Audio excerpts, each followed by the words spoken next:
Bonjour et bienvenue aux nouvelles locales. Ici Claudine Chauveau-Tardif pour les manchettes et on commence du côté de Lac-Beauport où, suivant la séance du Conseil du 28 août, la municipalité désire vous informer qu'elle récupérera le parc du Saisonnier pour une mise à niveau majeure. L'état actuel des bâtiments et des installations nécessite d'importants travaux afin de revaloriser ce magnifique endroit. Le Conseil a donc pris la décision de mettre fin au bail du centre plein air Le Lazalien Inc., qui en avait la gestion et la responsabilité de rénover et de maintenir les installations aux normes. L'organisme continuera d'occuper les lieux jusqu'en juin 2024. Le Conseil a fait une proposition à l'organisme en ce sens afin de lui permettre de poursuivre sa mission dans un autre lieu et de faciliter cette transition. Le camp de jour de la Feuille verte poursuivra ses activités sur les terrains municipaux dont le point d'accueil sera relocalisé. Les inscriptions seront gérées par le service des loisirs afin de favoriser l'enregistrement des résidents de Lac-Beauport. L'animation sera confiée, comme les années précédentes, à un mandataire indépendant. Si vous désirez obtenir plus d'informations sur le sujet, visitez la section Actualité au www.lac-beauport.québec. À Sainte-Brigitte-de-Laval, le service de l'aménagement du territoire de la ville souhaite aviser la population que des activités de colportage ont été rapportées sur le territoire.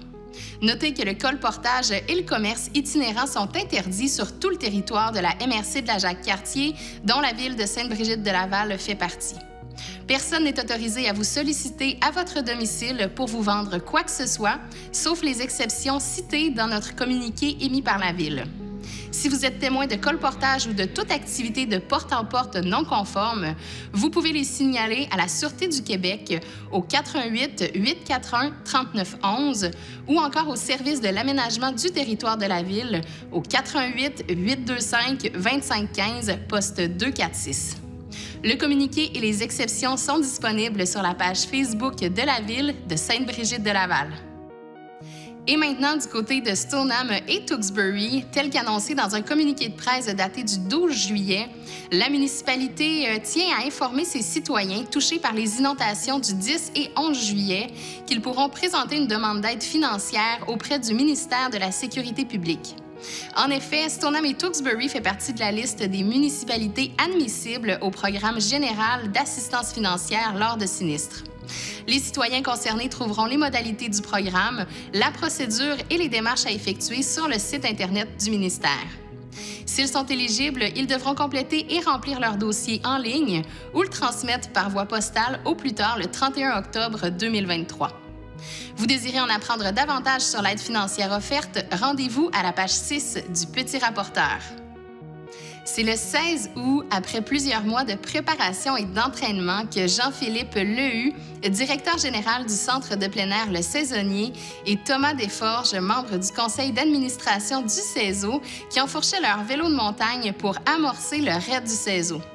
Un périple de 250 km à travers la réserve faunique des Laurentides qui allait les mener de Chicoutimi à Lac-Beauport. Toute l'équipe est reconnaissante du soutien et de la générosité des gens qui a permis de dépasser l'objectif fixé. Plus de 2000 $ ont été amassés, témoignant de l'engagement de la communauté envers la mission de l'organisme. Lisez l'article complet à la page 16 de l'Écho du Lac. La CCAP est fière d'annoncer qu'elle fusionne ses activités à 2 autres coopératives locales. La coopérative de câbleau-distribution Sainte-Catherine-Fossambeau, connue sous le nom de CSCF, et les productions 4 éléments. Les employés, les membres ainsi que l'ensemble des activités se regrouperont sous la bannière de la CCAP pour former une seule grande coopérative. Fondée il y a bientôt 40 ans, CSCF est une coopérative de télécommunications qui compte plus de 2000 membres et qui dessert les municipalités de Sainte-Catherine-de-la-Jacques-Cartier, Fossambeau-sur-le-Lac et le lac Saint-Joseph. Elle offre des services de téléphonie résidentielle, d'Internet et de télévision numérique. Elle emploie 5 personnes et ses bureaux sont situés dans la municipalité de Sainte-Catherine-de-la-Jacques-Cartier. Fondée en 2006, les productions 4 éléments est quant à elle une coopérative de 9 travailleurs qui se spécialisent dans la réalisation de projets qui se démarquent par leur approche créative dans toutes les étapes de la production vidéo, de l'idéation à la réalisation et jusqu'à la post-production. En plus de leur vaste expérience en vidéo corporatif, projets publicitaires, vidéoclips, reportages et documentaires, Production 4 éléments est également le principal producteur de contenu de la chaîne ccap.tv depuis son lancement il y a 11 ans. Ces ajouts à la structure de la CCAP permettront entre autres d'accroître sa base de clients potentiels en distribution de produits de télécommunications et de diversifier ses activités en annexant une nouvelle gamme de services de production vidéo. Pour tous les détails sur les fusions, rendez-vous au ccapcable.com.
La 23e édition du concours La carte de Noël régionale est officiellement lancée.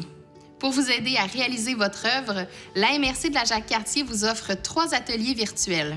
Inscrivez-vous dès maintenant à l'un des ateliers virtuels, soit comment donner du mouvement à son œuvre pour les ados adultes, une carte rigolote à l'aquarelle pour un public jeunesse, soit de 10 à 16 ans, et les bonhommes de neige de la Jacques-Cartier pour parents et enfants.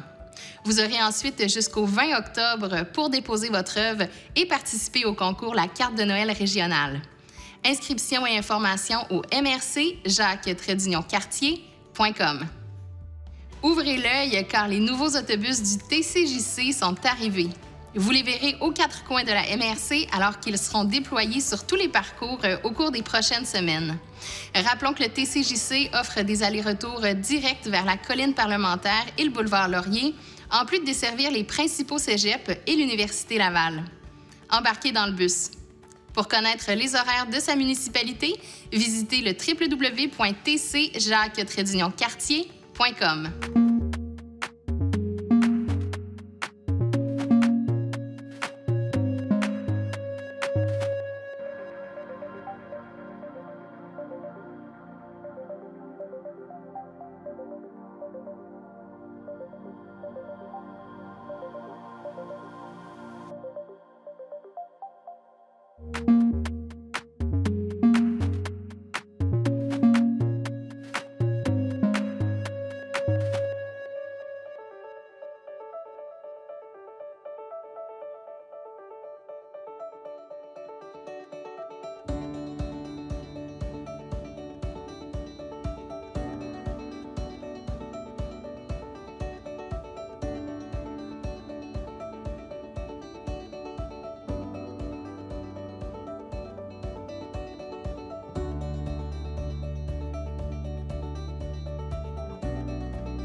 Voici maintenant 3 annonces du babillard de ccap.tv qui ont particulièrement retenu notre attention cette semaine.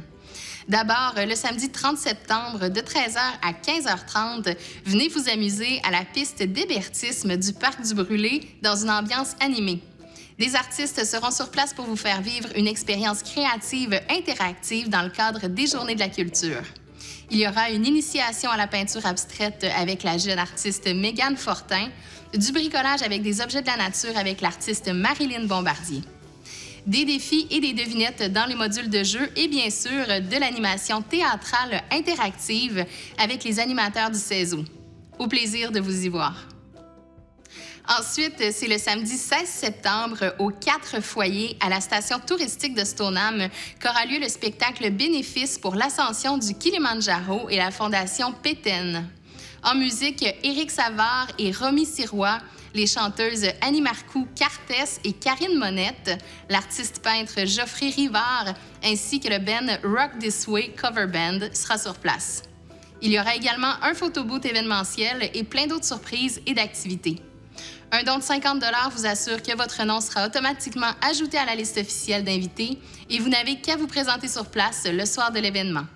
Visitez la page GoFundMe Ascension du Kilimandjaro avec Pétaine Foundation. Et finalement, la Société d'histoire de Sainte-Brigitte de Laval vous invite au lancement de son balado Notre histoire. C'est une série de 4 épisodes produite par la Société d'histoire de Sainte-Brigitte de Laval. Il sera lancé le 21 septembre au sous-sol de l'église de Sainte-Brigitte. Narrée par l'actrice Dorothée Berryman, elle exploitera l'histoire de Sainte-Brigitte de Laval d'hier à aujourd'hui. Visitez la page Facebook de la Société d'histoire de Sainte-Brigitte de Laval pour obtenir tous les détails sur l'événement. C'est ce qui conclut l'émission de la semaine du 11 septembre. À la semaine prochaine.